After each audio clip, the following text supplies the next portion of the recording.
Tarzan of the Apes by Edgar Rice Burroughs. So, everybody knows Tarzan, right? I'm going to assume that for the purposes of this review, everybody knows who Tarzan is, and everybody knows the basics just through pop culture osmosis. So you know that his parents died in the jungle. He was raised by apes. He swings from vines. He becomes Tarzan the ape man, and then he meets Jane in the jungle and falls in love with Jane. So I think that much is known by everybody.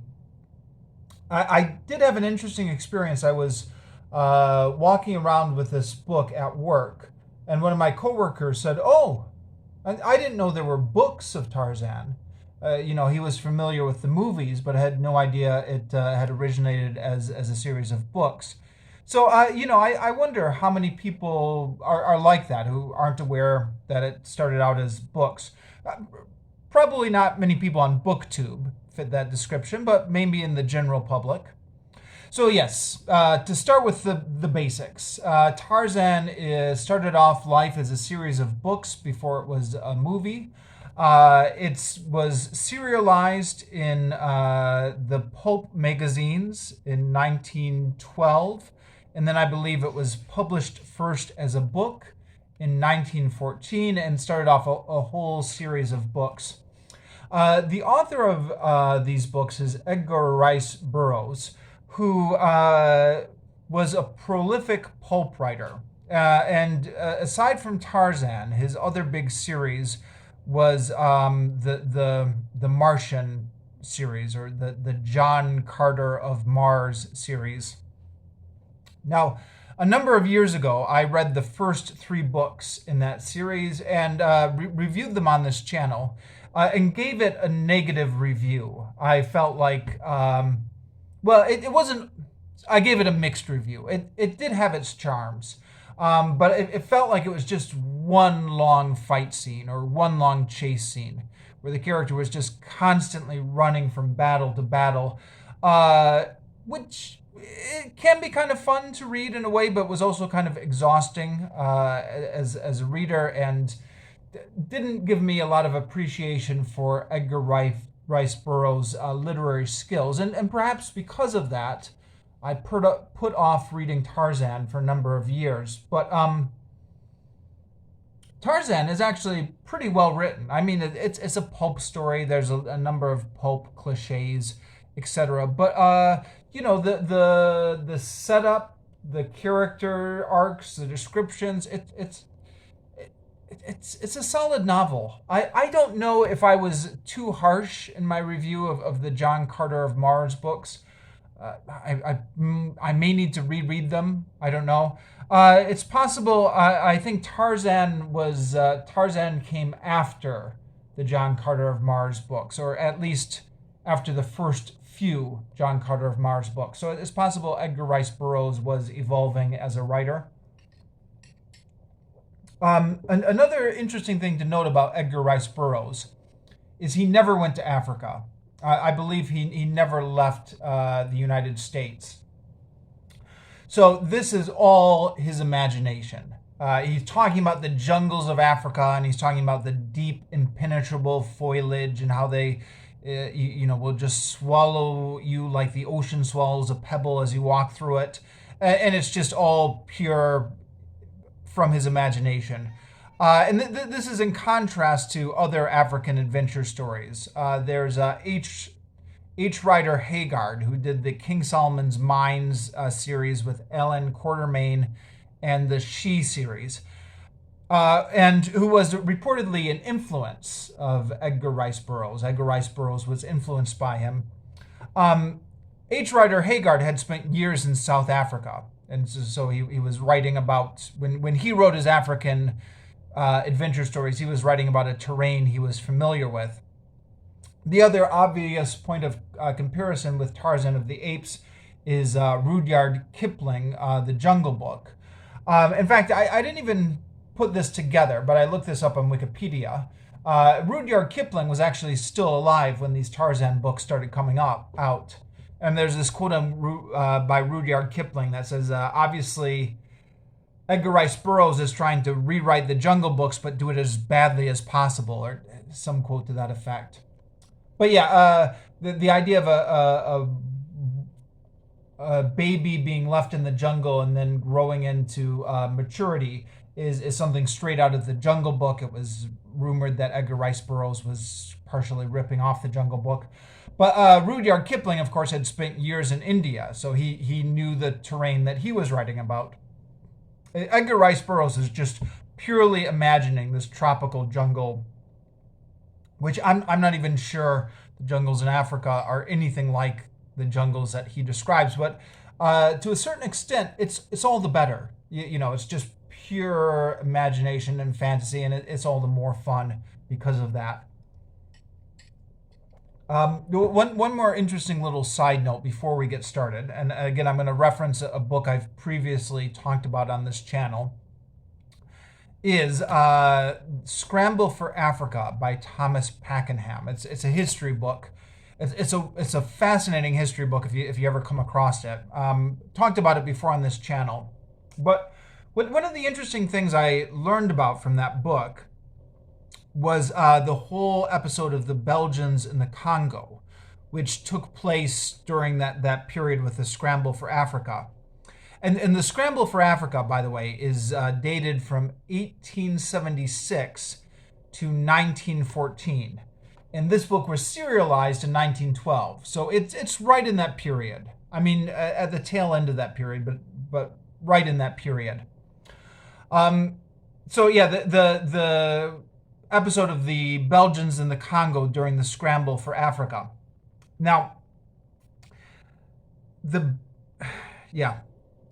Belgians in the Congo is one of the more depressing episodes of history. It is just horrific what the Belgians did in the Congo.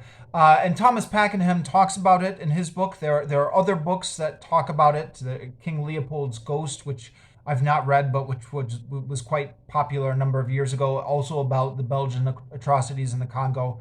The Belgian nation, through a series of events, which are all described in the Scramble for Africa, was trying to carve out a little empire for itself in Africa, in the Congo, and was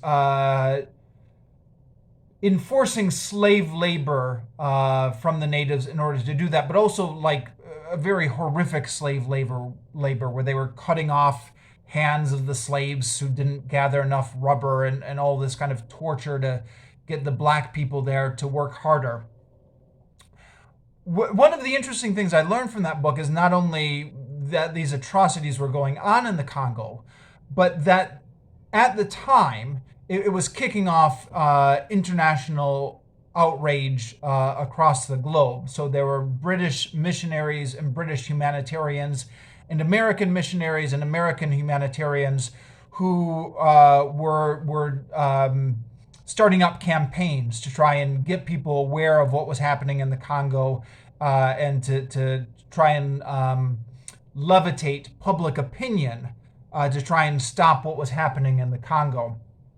Now, I mention all that because the Belgian atrocities in the Congo are all throughout this book. I mean, it starts off right from the first paragraph. Right from the first page. Tarzan's parents, the reason they end up in the African jungle in the first place is because they get sent by the British government to investigate the atrocities in the Congo. Now, it doesn't actually say Belgians in the first chapter. There's something coy going on here where he says they're being sent to investigate a friendly European power.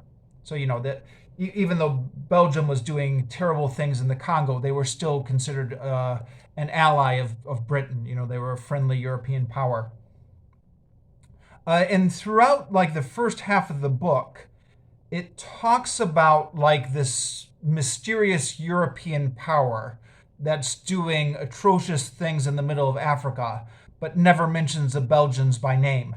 But then, for whatever reason, halfway through the book, he just drops being coy, and then he starts saying King Leopold by name. Somewhere in the middle of the book, he says King Leopold is this arch hypocrite.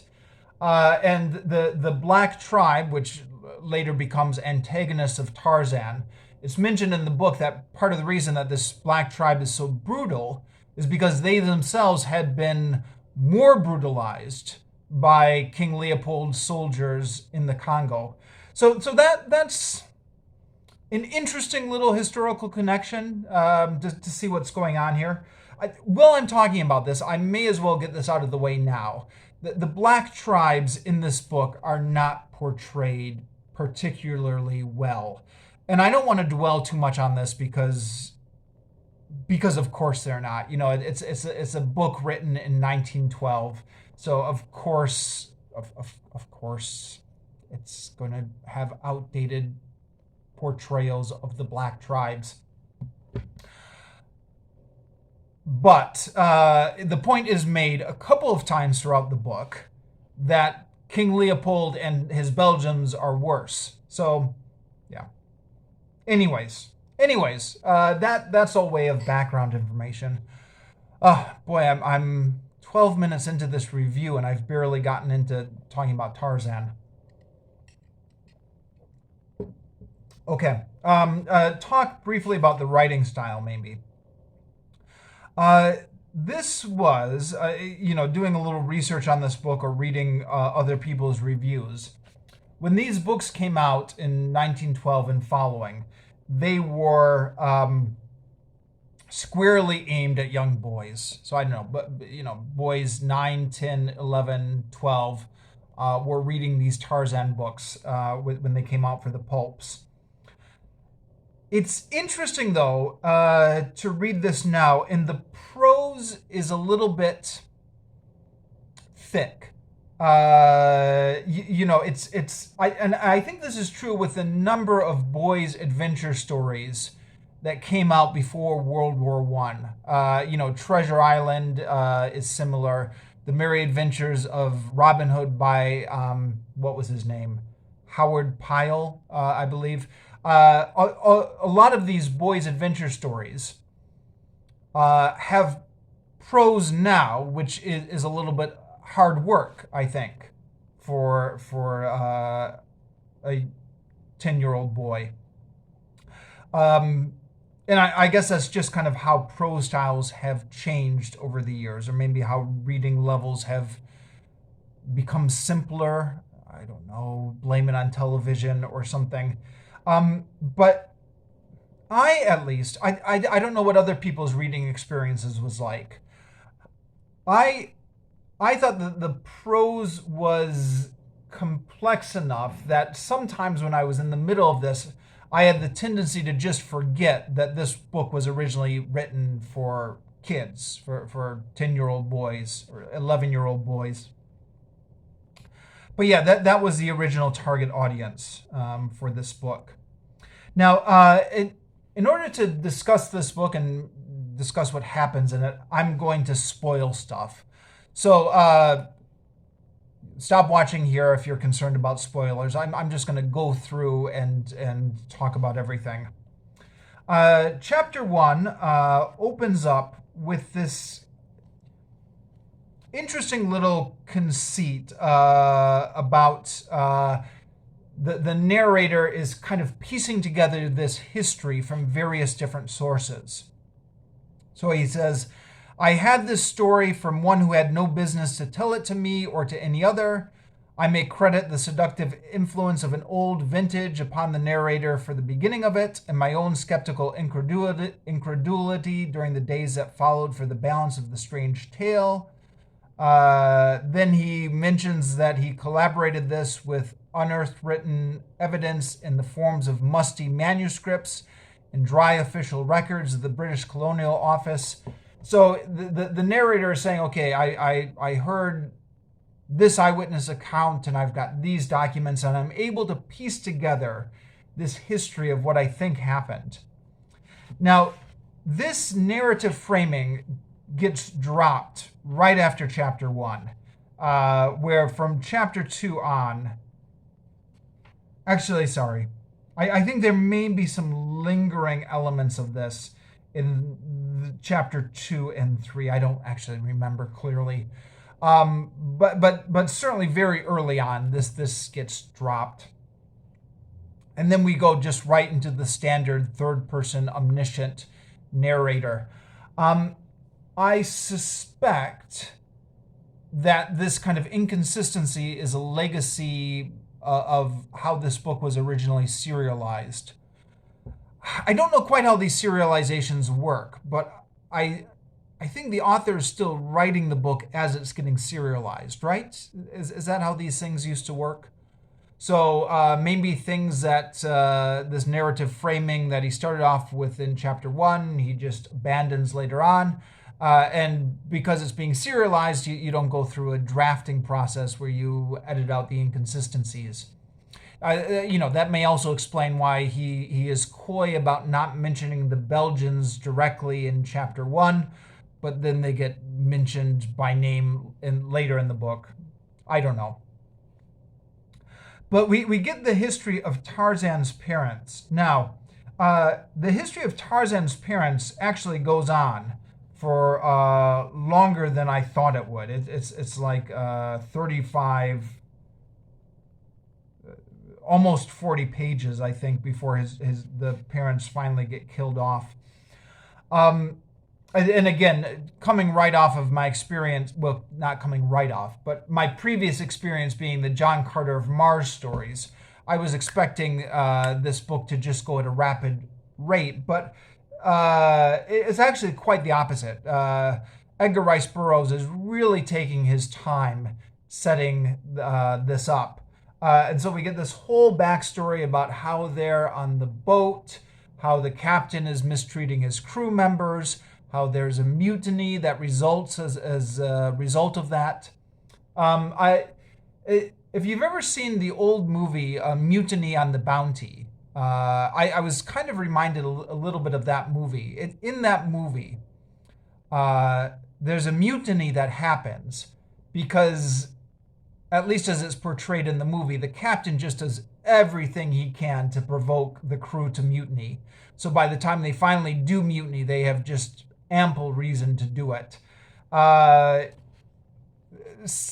was kind of a similar vibe in the first couple chapters of this book. The captain is just going out of his way to be as much of a jerk to his crew members as he can. And then eventually they mutiny. And Tarzan's parents are caught in the middle of this mutiny.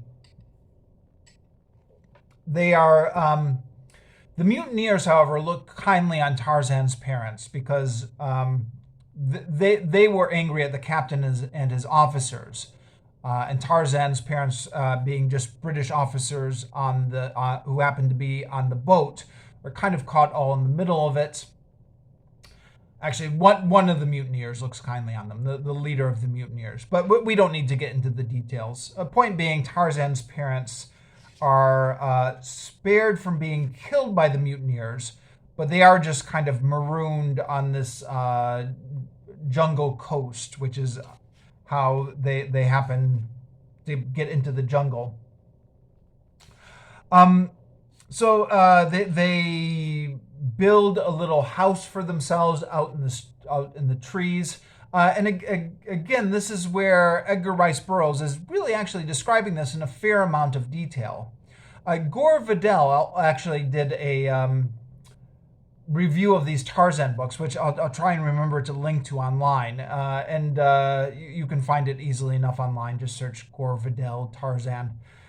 He says that Edgar Rice Burroughs is really at his best here when he's describing in detail how they built everything, how Tarzan's father was building this whole house up in the trees to protect them from the wild animals. And this jungle, being the jungle, of course, of pure imagination, is just filled with danger lurking behind every leaf and tree. It's a very much a Saturday matinee view of what a jungle would be.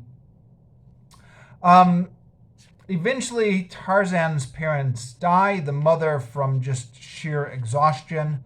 The father ends up getting killed by the apes, and Tarzan ends up being raised by one of the apes, as coincidence would have it, and coincidence plays a big part in these books.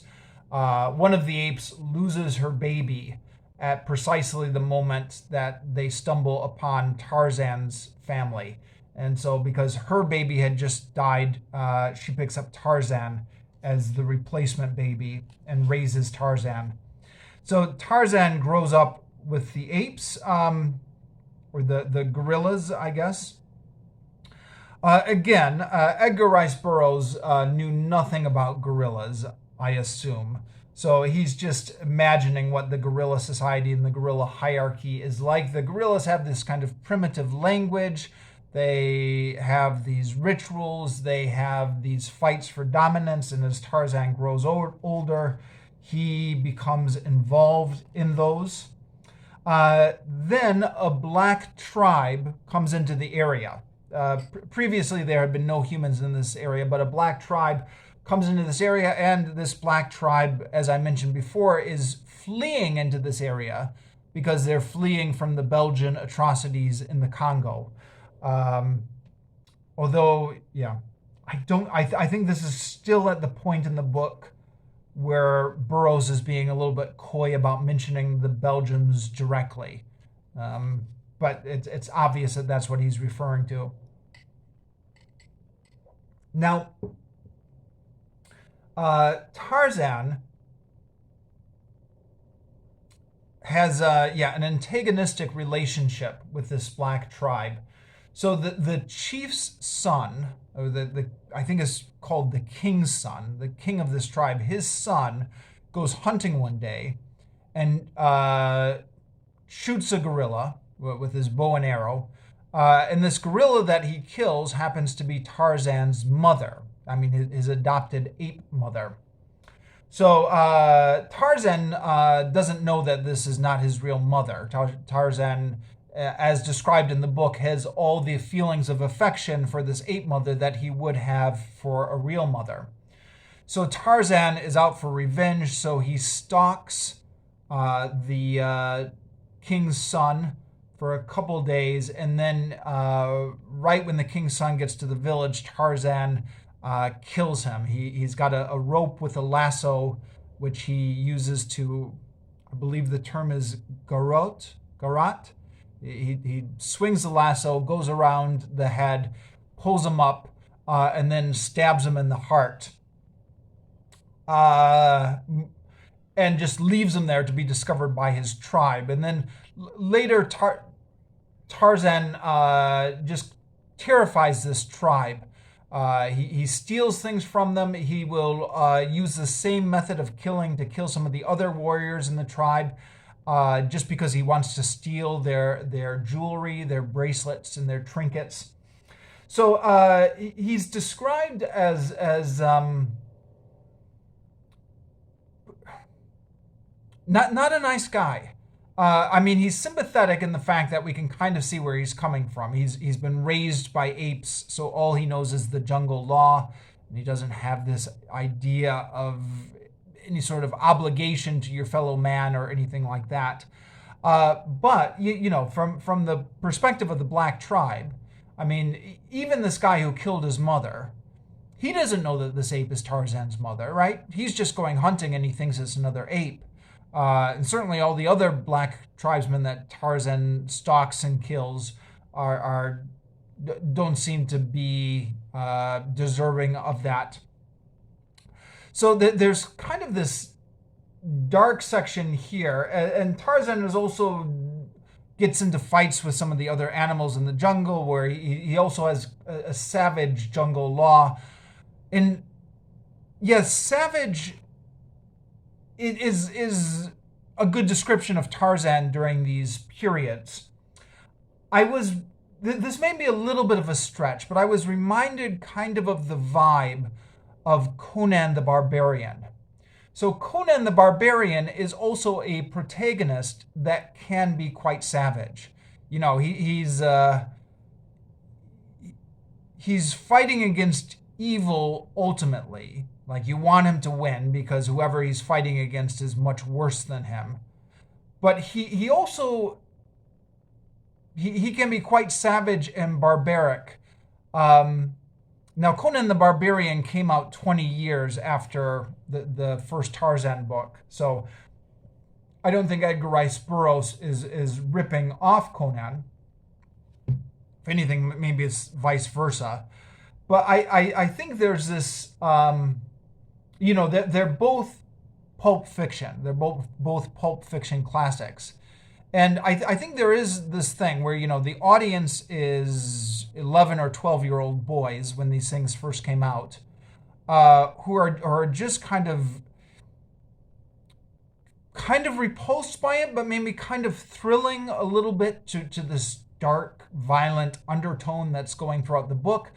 I don't know. There's something about boys which are attracted to these darker elements in the story. So I expect it's what's the saying? It's not a bug, it's a feature. It was part of the attraction for the original target audience.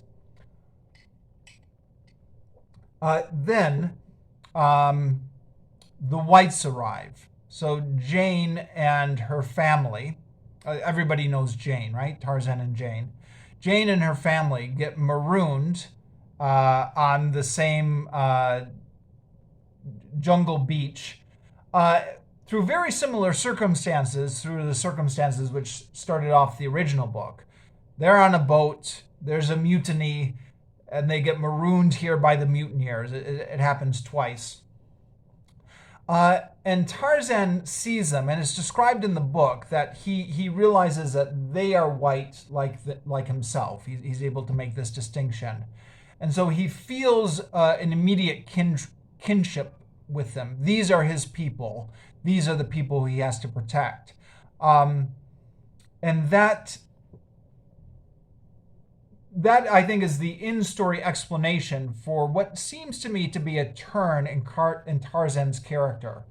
From this point on, the idea of Tarzan being like this dark savage seems to just get shuffled away. From here on out, he is chivalrous, noble, the generous protector of his fellow humans. And Jane and her family are quite lost in the jungle. They would die in 2 minutes without Tarzan. There is an in-story explanation for why this happens. Tarzan sees that they're white and he feels a kinship for them. Like I said, we're not going to harp too much on the outdated racial politics of this book because it's just too obvious.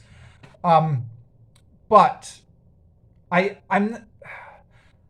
feel like there's also a character inconsistency here. Like Tarzan's character completely changes at this point. I don't know. Maybe I missed something. Let me know in the comments if there was an evolution here in Tarzan's character that was deeper than what I saw. Now, there's Jane, of course, but there's actually 5 people with Jane. There is Jane's father, who is an academic, and his friend, who is also an academic. And these two are portrayed as just like the quintessential absent-minded professor, especially Jane's father. The other one is trying to get him down to reality. So Jane's father and his friend are lost in the jungle at one point, and they are being stalked by a lion. And they are arguing about the reconquest of Spain in the 15th century, instead of trying to find their way back to safety. And at one point, Jane's father's friend, I forget his name, says, okay, maybe we should focus on trying to get to safety or trying to find shelter for the night. And Jane's father says, that's just so like you. You're always focused on this low stuff. You don't live the life of the mind. And then they start getting stalked by this tiger, by a lion. And Jane's father's friend is trying to warn him that there's a lion coming, and he just insists on continuing to debate philosophy. And sorry, I'm not doing this scene justice. I realize this as I'm listening to myself. In the actual book, the comic potential of this comes out a lot better than in my description.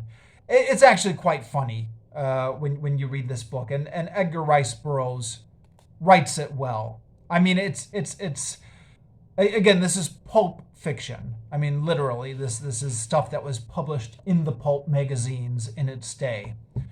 So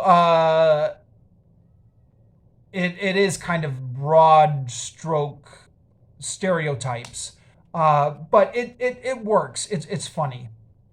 And the other person along on the journey is William Clayton, who is a young British aristocrat who is also an admirer of Jane. So this sets up a love triangle between Jane and Clayton and Tarzan once Tarzan enters the picture. Now, there is a coincidence going on here because Clayton and Tarzan are actually cousins. And because Tarzan's parents disappeared in the jungle 20 years ago, the lordship, the Lord Greystoke, so Tarzan's parents were lords, but when they disappeared in the jungle, that title went to their younger brother, who is Clayton's father. So Clayton actually now has the title of Lord Greystoke, which actually belongs to Tarzan, but nobody knows it. Tarzan doesn't know who he is. He doesn't know he's actually an English lord. Nobody else knows this, of course. So this isn't revealed. The reader knows it. I was going to say it's not revealed until later in the story, but the reader knows it all along. Tarzan doesn't discover it until much later in the story. Now, of course, this is an incredible coincidence that these two cousins are here in the jungle. But again, it's pulp fiction. It's built on incredible coincidences. And it brings to light one of the themes that Edgar Rice Burroughs is trying to highlight in this story. So Burroughs famously was interested in the concept of heredity and environment. So you take an aristocratic baby, somebody who comes from like the finest lineage in England, and put him in the jungle.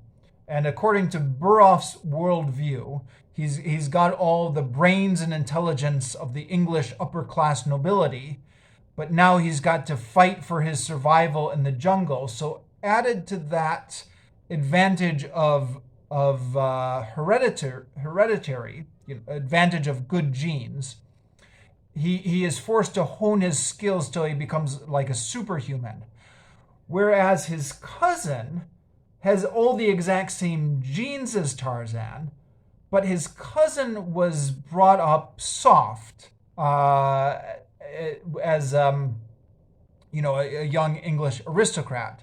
So his cousin, they're both portrayed as very noble-hearted, gallant, good people. Again, like I said, there seems to be a shift in the portrayal of Tarzan midway through the book. But at this point in the book, they're both portrayed as very noble in spirit. But Tarzan has been honed into the superhuman, and William Clayton has not. Now, William Clayton, like I said, is portrayed as noble in spirit. He's portrayed as a very good guy, although he does get jealous of Tarzan. And I was reading this book, and I was thinking, okay, well, I know that ultimately Jane is going to end up with Tarzan, because that's just common pop culture knowledge, right? But Clayton's not a bad guy. I wonder what his character arc is going to be. Hold on to that thought. We'll come back to that a little bit later. Tarzan, by the way, has taught himself how to read and write, but he can't speak. So when Tarzan's parents died, they had a whole bunch of books with them, which they brought with them on this voyage. And these books remained in their jungle cabin, which Tarzan later discovered as he was growing up. And Tarzan, there were picture books in this cabin. So Tarzan could see the pictures and he could see the words written below them. And he worked out that the pictures, the words represented the pictures. And then from that, he was able to slowly work out what the full sentences mean and kind of guess the meaning of the verbs. And by the time Jane and the other white people arrive, Tarzan can read or write more or less fluently. It's not entirely believable, but it's Pulp Fiction. There's a lot of stuff in here that's not entirely believable. I mean, it's one of those things that is maybe almost believable. You kind of think to yourself, well, maybe could he have done it? He knows the nouns because he's worked out those from the pictures. Could he have just guessed the meaning of the verbs? Maybe. Again, he's got really good genes because in the worldview of this book, he comes from the top of British society. I don't know. So, but he can't communicate with them in any sort of spoken way. He and Jane fall in love with each other after he saves Jane from a gorilla, but through a series of events, Jane and her family actually have to set sail. They get rescued by a French ship. Tarzan stays behind to nurse a French officer back to health. They don't realize that they're in separate parts of the jungle, so neither side realizes what's going on. And then the French officer teaches him French. They go on a long journey. The French officer discovers who Tarzan really is. Eventually, Tarzan learns how to speak English. And then by the time Tarzan arrives in the United States to meet up Jane. Oh, by the way, Jane and her father are from the U.S., even though all the other characters are British. And again, Edgar Rice Burroughs is an American, even though Tarzan his parents are British. I don't know why he didn't have Tarzan be an American. Maybe because Americans don't have lords and lordships. Anyways, by the time Tarzan gets into America, he can actually speak English by this point. It's not clear exactly what the limits of his fluency is, but it appears to be that he can speak English fluently by the time he arrives back in the United States. Now, at this point, Jane is being forced to marry an evil, rich guy. Jane's father has gone into debt trying to find the treasure that they were never able to find. So this evil, rich guy is forcing Jane to marry her so that her father can get relieved of this debt. I'm not quite sure what the marriage laws were in 1912. It seems a little bit unrealistic, but again, it's the pulps. This is Pulp Fiction, and this evil rich guy who is forcing Jane to marry him is just pure mustache twirling evil Pulp Fiction character. But it's Pulp Fiction. Tarzan eventually shows up. And frees Jane from this marriage, both by scaring this guy off and also by revealing that he's unearthed the treasure, and so now Jane is free to marry him. But this means actually that Jane is free to marry anybody. And Jane actually goes through a crisis while she's on a car ride. Not quite sure whether she loves Tarzan or Clayton, and because Clayton also says to her, okay, now that you're free to marry anybody, I would like to offer my hand to you. and she's genuinely torn between them in a way that I don't know. I don't know what I don't read a lot of romance, so I don't know what somebody who reads more romance or is more familiar with the genre would think about this. But I thought this is kind of a decently set up dilemma for Jane, a decent love triangle, if you will. She on the one hand, she feels like this animal magnetism towards Tarzan, who is this virile, manly man of the jungle. But on the other hand, she knows that he would never quite integrate himself with the upper class parties, where Clayton would be the more sophisticated man to to marry and integrate with into society. And so she's kind of torn between the two of them. And then in what is described as like a moment of weakness in the book, goes with Clayton. Now Tarzan, when he finds this out, just gives over the fortune to them, and does not reveal that he is actually Lord Greystoke.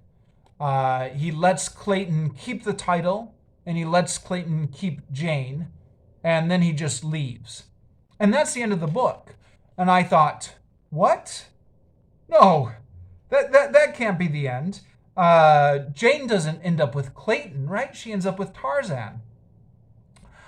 And then I remembered that there's like 12 more books in the series. And I had a little bit of a preview of the next book in the series, The Return of Tarzan. I didn't actually read the whole thing, but I skimmed over the synopsis in Wikipedia. And yeah, it looks like it's the next book is continuing the love triangle between Jane and Clayton and Tarzan. Now, I'm out here in Vietnam, so I don't think the Vietnamese bookstores carry any of the other books in this series. But this is one of the reasons why I got a Kindle, because I've already checked, and many of the Tarzan books are on Project Gutenberg. Not all of them. I don't remember offhand which ones were there and which ones weren't. I think at a certain point they're no longer in the public domain, because seems to be that Project Gutenberg has books that are 100 years old or older. So that would get us up to 1922 at this point. And I think that I think the books published after that aren't in the public domain yet, or something. Sorry, I'm rambling. Point being, the next book is on Project Gutenberg. So I may try and do that as a Kindle read at one point. I actually have not read any books off this Kindle since I had it ordered. So at some point I need to give it a test run, and maybe The Return of Tarzan is as good as book to do that as any. But yeah. In conclusion, I enjoyed it. Yeah. With a book like this, of course, you're enjoying it with all its faults. The racism, the cliches, all that kind of stuff. Oh yeah, sorry. One more thing on the racism. I promised I wasn't going to make a big deal out of this, but there is, according to Wikipedia, I think, at least some debate on the legacy of this book.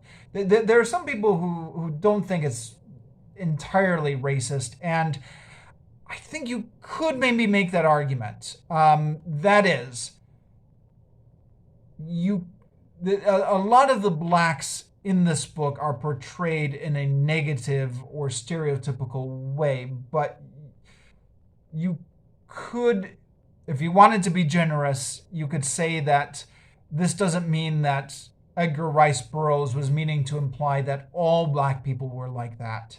That was just this particular tribe that was like that. Sorry, what was I saying? Oh, right.